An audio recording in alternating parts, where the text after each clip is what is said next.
What even is SESAC? Sounds kind of weird. Okay, so if you are a musician, you may have heard of SESAC as an option for performance rights organizations. In the game of music marketing, strategy is everything. It gets really complicated when you're trying to figure out the world of music distribution. My name's Kendra and I'm not a musician. I help artists optimize their performance on YouTube, but since I've had so many musicians that I've worked with, I've had to learn the basics of music royalties and distribution, and I am helping you learn the very basics. So let's talk about SESAC. SESAC stands for the Society of European Stage Authors and Composers.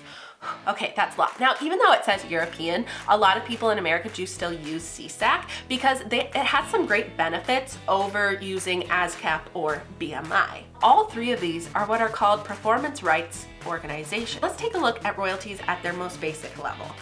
If you are an original artist, you create a song. You write the lyrics, you write the tune, you have created a song. Likely, you then recorded that song.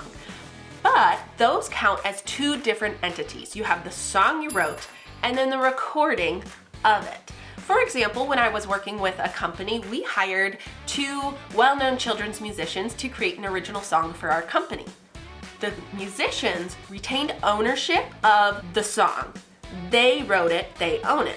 We owned the recording they made of it, if that makes sense. If you have a song that you wrote, you want to register it with a performance rights organization so that if other people want to use it, they can, and you'll get paid for it. If you want to make a cover song, you didn't write it, but you want to perform it, then you are going to need to work with the performance rights organization of who actually owns the song. One of the main differences why people sometimes choose SESAC is they have been known to have higher royalty payout to their artists than the others, but they are a for-profit business, so it's just a different way of running their business that they can help make sure that you're getting the money that you deserve for your work. Let's keep learning more about the basics of music distribution.